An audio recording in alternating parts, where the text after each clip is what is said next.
The year was 2000. The Rams won the Super Bowl. The Yankees, the World Series.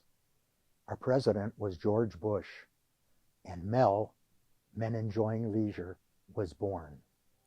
This is our story. I'm Ron Emmerman, and I can't tell you what a pleasure it is to be here to document the formation of MEL. It's been a labor of love, and hopefully and I know we will capture this in its entirety. I was recently retired, and like most retired guys, didn't know what to do with myself. I was working out at a local exercise place called Multiplex, I think, and I saw two guys rushing out who also retired. I go, "Where are you going?" As I was getting dressed. You know, we're busy. And lo and behold, I got dressed and walked over to a local deli, and there was these two guys sitting by themselves reading the newspaper. They were so busy rushing out.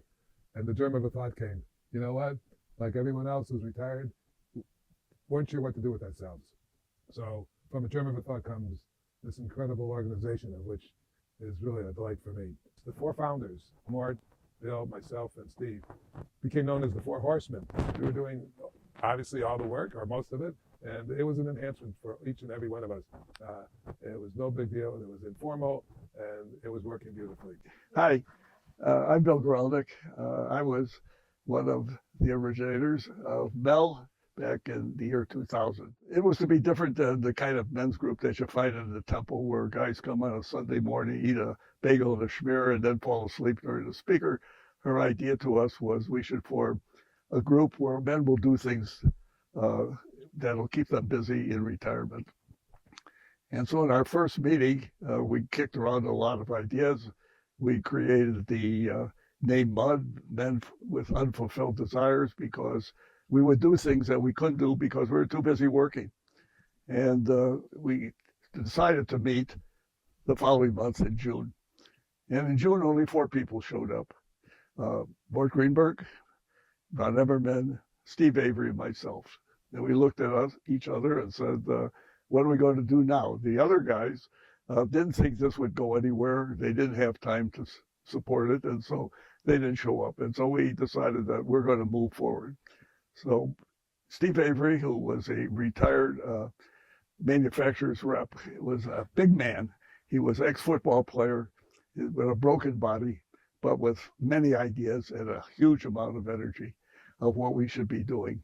And over the course of the rest of the summer of 2001, we met a few times to figure out what we would do. We added 3 pillars to our group.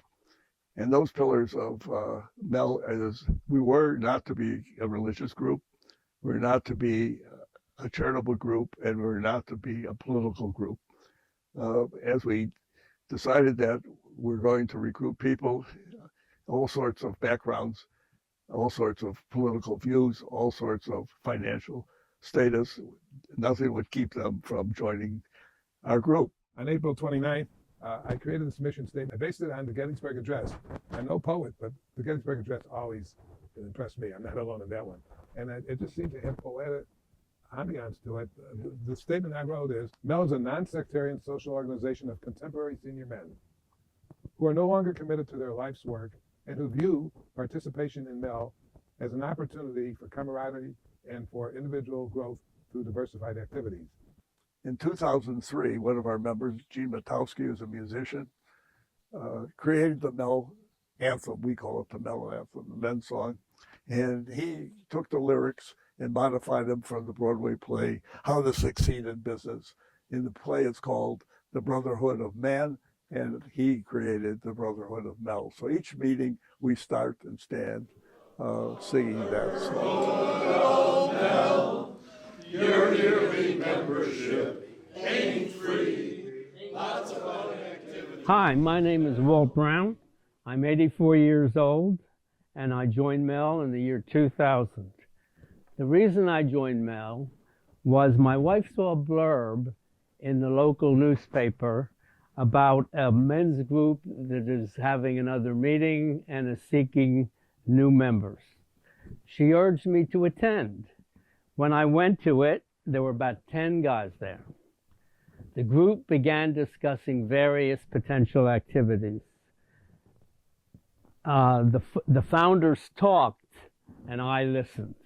Finally, they said, Walt, what do you think about all this? And I said, guys, this is exactly what I'm looking for. Who do I write the check out to? Like so many things in life, the more you put into something, the more you'll get out of it. Try out different events and activities.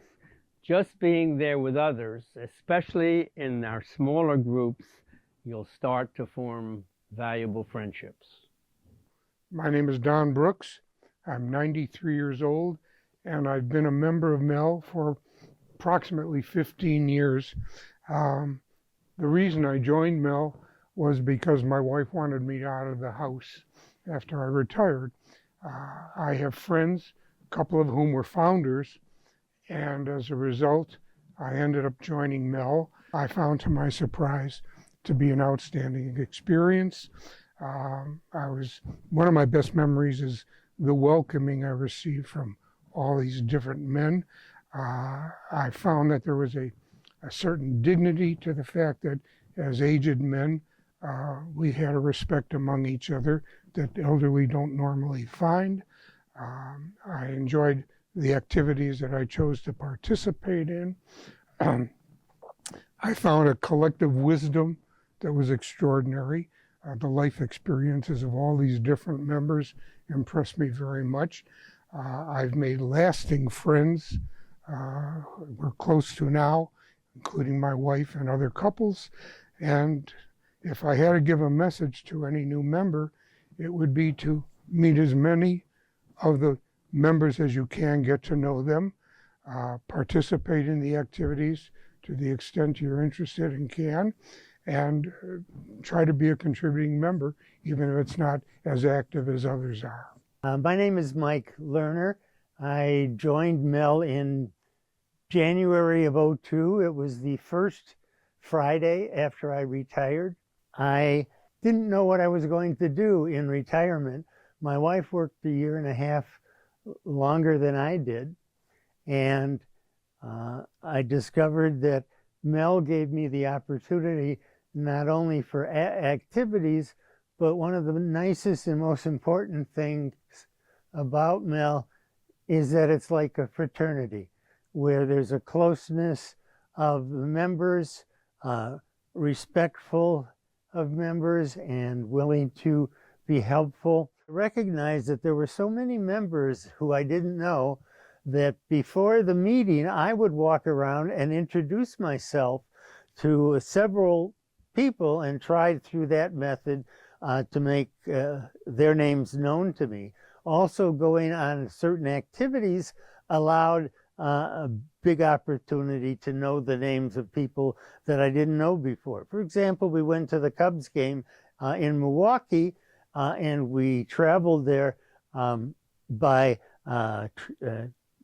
separate cars, but we all sat down to eat close together at tables, and we all rode in one livery-type bus from the restaurant to the ballpark, and we sat all together at the ballpark. So we were sharing an extended experience that included a win by the Cubs, which helped that to happen. But those are the kinds of things that start to deepen the camaraderie of MEL members. And even if you don't know a guy's name, just walking up to him and starting to talk, like at bocce ball, which we played a couple of times, and a number of guys show up, really is helpful. First year of MEL, one of our activities to build camaraderie was having lunch once a month. This led to the common joke that men enjoying lunch is what MEL letters really stand for. So every activity is built around eating either before or after that activity. I started the biking group in 2001.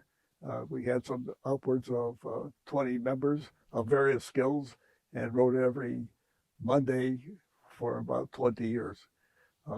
It was another activity that built friendships, close friendships, because you rode together and you ate together following that activity. Our first real volunteer activity was with the Jenner School, but also in the first year, 3 couples, we included spouses, gathered food for the Greater Chicago Food Depository in McCormick Place following one of the restaurant shows.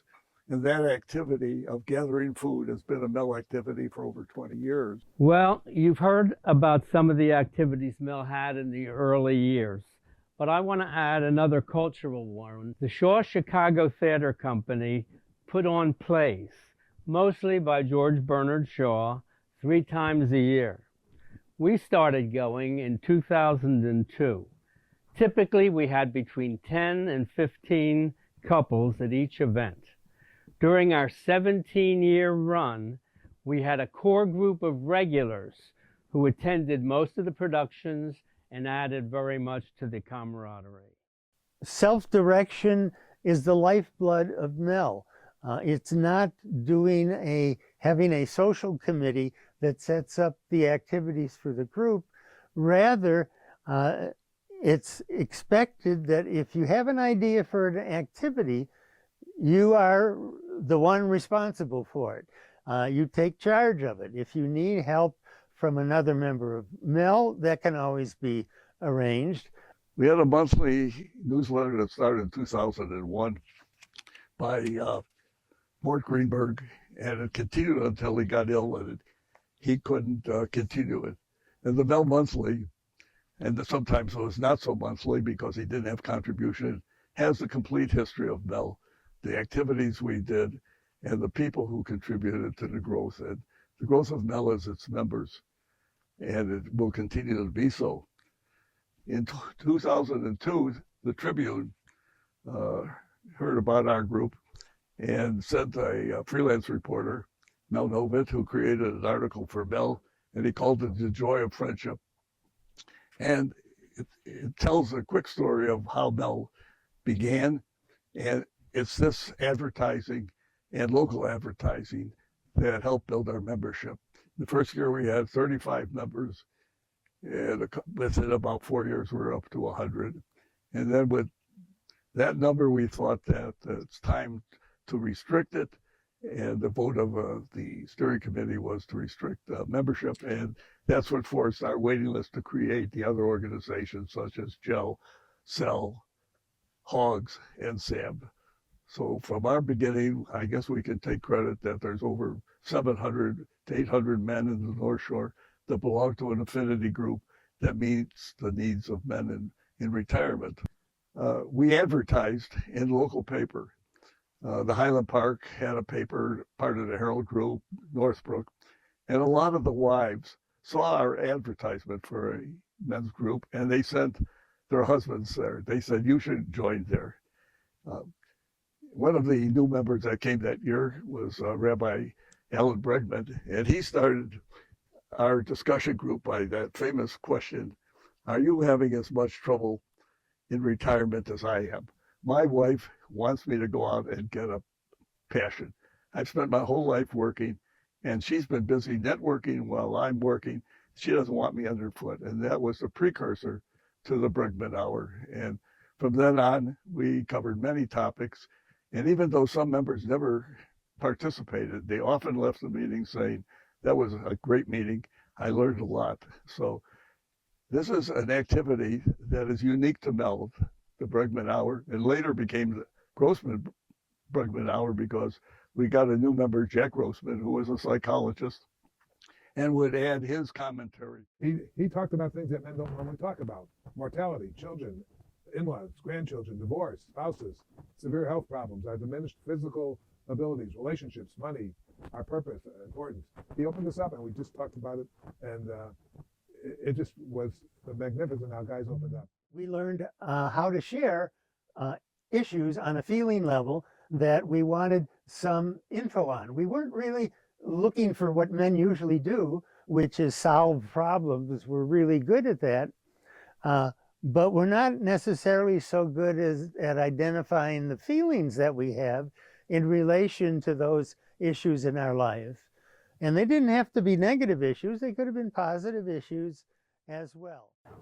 Sense of community means to me that there's a mutual respect that the elderly don't often get in our culture, an understanding. And because of the varied backgrounds of so many of the members, there's almost expertise on every subject. And on some of the exchanges at the meetings, especially the ones that are considered private, I find an openness that you normally wouldn't find. I have regard for so many different people, and I have affection for so many different members, and that enhances my life because I enjoy the relationships. Growth of MEL brought together people from all walks of life who shared their own common experience of trying to build friendships. And I could say that some of the people that I met and were to be great friends, unfortunately have passed away.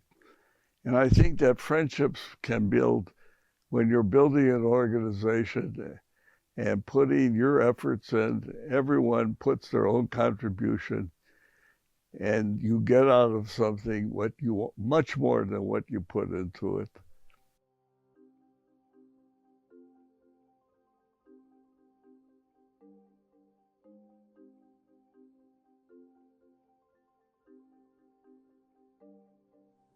So there you have it, the first 25 years of MEL. Hi, I'm Bruce Edelson, the current MEL president, and this is 2025. What the future holds for us, it's a mystery. But MEL will continue to flourish. I hope you've enjoyed the show. Thank you for watching.